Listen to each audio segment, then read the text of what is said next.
तो दोस्तों, अगर आप भी हमारे चैनल पे पहली बार आए हैं तो हमारे चैनल को सब्सक्राइब कीजिए, क्योंकि मैं हिंदी में आपके लिए मजेदार गोस्ट स्टोरीज लाता रहता हूँ, जिसे सुन के आपको बहुत मजा आएगा और आप मेरी आवाज के फैन हो जाओगे। तो चलिए।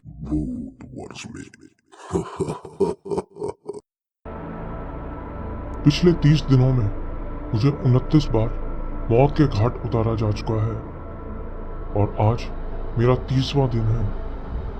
आज मुझे 30वीं बार मारा जाएगा। मुझे नहीं पता मेरे साथ अचानक ये सब कैसे हो गया। मैं तो अपने आप को एक लॉ अबाइडिंग सिटीजन मानता था, कभी किसी का बुरा नहीं करता था। यहां तक कि मैंने अपनी जिंदगी में एक मक्खी तक नहीं मारी थी। जिंदगी में कभी किसी का बुरा नहीं किया था, लेकिन फिर भी पता नहीं मैं यहां कैसे पहुंच गया। पिछले 30 दिनों से मैं इस छोटे से वीरान पड़े कमरे में बंद हूं। ये सारे दिन भी मैं इसीलिए गिन पा रहा हूं क्योंकि इस कमरे में मेरे पास एक कंप्यूटर है, एक बहुत पुराना सा कोई कंप्यूटर। देखने से लगता है कि ये कम से कम 15-20 साल पुराना होगा। कीबोर्ड पर बने निशान धुंधले पड़ गए हैं और इसकी स्क्रीन भी पीली पड़ी नजर आती है। मैंने हर तरह से इसकी सेटिंग चेंज करके देख ली, लेकिन इसकी स्क्रीन का कलर ठीक नहीं होता। इसमें विंडोज 7 पड़ी है, जो इतनी स्लो है कि एक छोटा सा काम करने में भी ये बहुत देर लगा देता है। बस कंप्यूटर में जो डेट आती है उसको देख के मुझे पता लगता रहता है कि मैं यहाँ कितने दिनों से बंद हूँ। कमरे में लेटने के लिए मुझे एक मैट्रेस और एक तकिया भी दिया गया है, लेकिन ओढ़ने के लिए मेरे पास कुछ नहीं है। रूम में ही एक छोटा सा अटैच्ड बाथरूम भी है, साथ में ये कंप्यूटर तो है ही। मैं पिछले कई दिनों से इस कंप्यूटर के थ्रू इंटरनेट से जुड़ने की कोशिश कर रहा हूँ, जिससे कि मैं अपनी बात आप लोगों तक पहुंचा सकूं। उम्मीद है कि आज मेरी बात यहां से बाहर पहुंच सकेगी। कुछ ही देर पहले मैं सो के उठा था। इस बंद कमरे में कुछ करने के लिए मेरे पास वैसे भी कुछ नहीं है, इसलिए मैं अक्सर सो के अपना टाइम पास कर लेता हूँ। अभी कंप्यूटर की घड़ी में शाम के 4:44 का टाइम हो रखा है। ठीक इस कमरे में सामने ऊपर की तरफ एक खिड़की भी है। इतनी बड़ी नहीं है कि मैं बाहर निकल सकूं, बस इतनी है कि मुझे ये पता चल सके कि बाहर कब दिन हो रहा है और कब रात। ये वैसे तो कोई बड़ी बात नहीं है, लेकिन पिछले 30 दिनों से इस खिड़की के बाहर सूरज नहीं निकला है। जैसे पिछले 30 दिनों से रात खत्म ही नहीं हो रही है। हर वक्त एक हल्की हल्की पीली सी रोशनी खिड़की से आती रहती है, जैसे सुबह बस होने वाली हो, लेकिन सुबह कभी नहीं होती। कितने बजे क्या होता है अब मुझे पूरा रूटीन याद हो गया है। शाम ठीक 6 बजे मेरे कमरे के बाहर भारी कदमों के चलने की आवाज आती है और फिर मेरे सेल का गेट एक जोर की आवाज के साथ खुलता है। फिर वार्डन मेरे कमरे के अंदर आता है, लंबा करीब 6 फीट का, 50 के आसपास उम्र होगी उसकी। अब तुम्हारा समय हो गया है। बस हर बार वो मुझसे इतना ही कहता है और फिर 2 और तगड़े तगड़े गार्ड्स बाहर से आते हैं और मेरे हाथों में हैंडकफ लगा देते हैं। इतने दिनों में मैंने बचने का हर एक तरीका आजमा के देख लिया, लेकिन अंजाम हर बार एक ही होता है। मैं चाहे कुछ भी कहूं, बोलूं, रोऊं, गिड़गिड़ाऊं, वहां से भागने की कोशिश करूं, वो दोनों गार्ड्स मुझे पकड़ के बाहर कॉरिडोर में ले जाते हैं। मेरे हाथों और पैरों में बेड़ियां बंधी होती हैं, जिस वजह से मैं ठीक से चल भी नहीं पाता, लेकिन वो दोनों जबरदस्ती मुझे घसीटते हुए बाहर ले जाते हैं, मुझे मौत के घाट उतारने के लिए। वो लोग मुझे करंट लगा के मारते हैं और हर बार मुझे उसी एक ही कुर्सी पे बिठा के करंट लगाया जाता है। शायद आपको ये बात अजीब लगे, लेकिन अभी तक मुझे 29 बार उस कुर्सी पर मौत के घाट उतारा जा चुका है। अब तो मुझे उस इलेक्ट्रिक चेयर की एक एक चीज भी याद हो गई है जिसपे आज मुझे 30वीं बार मारा जाएगा।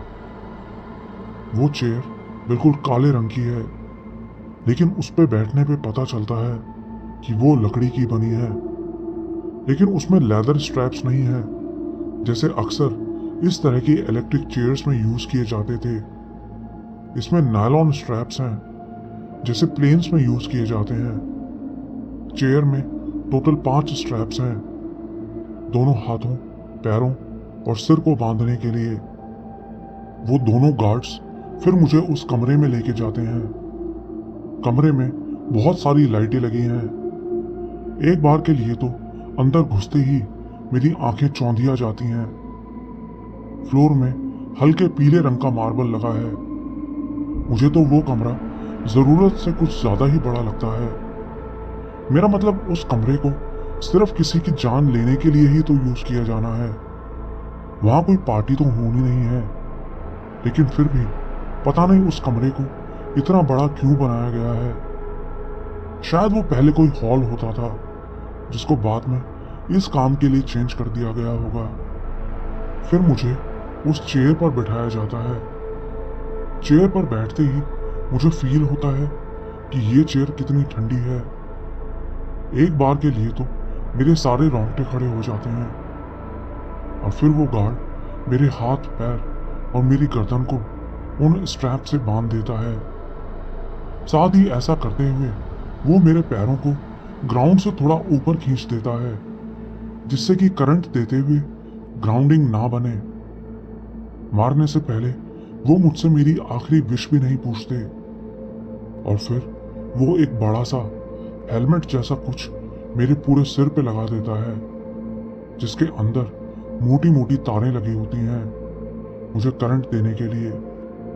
जब पहली बार मुझे उस चेयर पे बिठाया गया तो मैं सोच रहा था कि शायद सामने पुलिस ऑफिसर कोई वारंट पढ़ेगा या मुझे बताएगा कि मुझे किस जुर्म में मारा जा रहा है, लेकिन उसने मुझे कुछ नहीं बताया।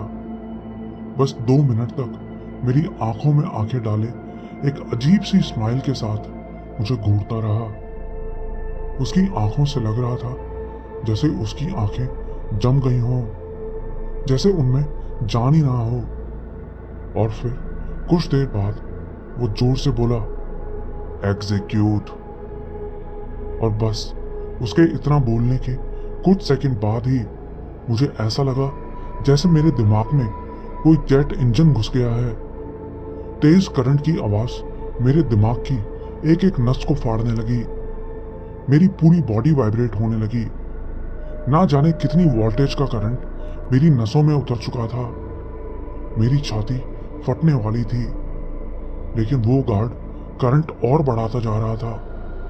मैं मन ही मन सोच रहा था कि अभी अगर ये करंट बंद कर दे तो शायद मैं जिंदा बच सकता हूं, लेकिन उसने करंट बंद नहीं किया। मेरी बॉडी से धुआं निकलने लगा। उस वक्त मैंने रियलाइज किया कि मौत इतनी जल्दी भी नहीं आती। देखने वाले को लगता है कि शायद आप मर गए हो, लेकिन आपकी आत्मा आपका शरीर ना छोड़ने के लिए लड़ रही होती है। लेकिन आखिर में मेरी आत्मा ने हार मान ली। इतनी देर तड़पने के बाद मेरी मौत हो गई। मेरी आंखों के आगे अंधेरा छा गया, घुप अंधेरा। सब कुछ एक झटके से जैसे शांत हो गया। मैं सोच रहा था कि मरने के बाद अब मैं ये कहां पहुंच गया हूं कि तभी एक तेज अलार्म बजा। सुबह 6 बजे वाला अलार्म। मैंने आंख खोली तो ये क्या, मैं तो उसी कमरे में बंद था जहां से वो मुझे लेकर गए थे। कंप्यूटर में सुबह के 6 बजे का टाइम हो रखा था। क्या मैं कोई सपना देख रहा हूं? मैंने जल्दी से अपने हाथों में देखा। मेरी दोनों कलाइयों पे उन स्ट्रैप्स के निशान पड़े हुए थे। मुझे सच में करंट देके मारा गया था। लेकिन फिर मैं यहां फिर से कैसे पहुंच गया? ये कोई सपना नहीं है। पिछले 30 दिनों में 29 बार मुझे ऐसे ही मारा जा चुका है। शायद ये किसी तरह का कोई घिनौना एक्सपेरिमेंट है, बार बार मौत के घाट उतारने का एक्सपेरिमेंट। मुझे नहीं पता मेरे साथ ये क्या हो रहा है। क्या मैं कभी इस कमरे से बाहर निकल भी सकूंगा? अगर आप में से कोई मेरी मदद कर सकता है तो प्लीज मुझे जरूर बताएं, क्योंकि आज शाम मुझे फिर से 30वीं बार मौत के घाट उतारा जाएगा।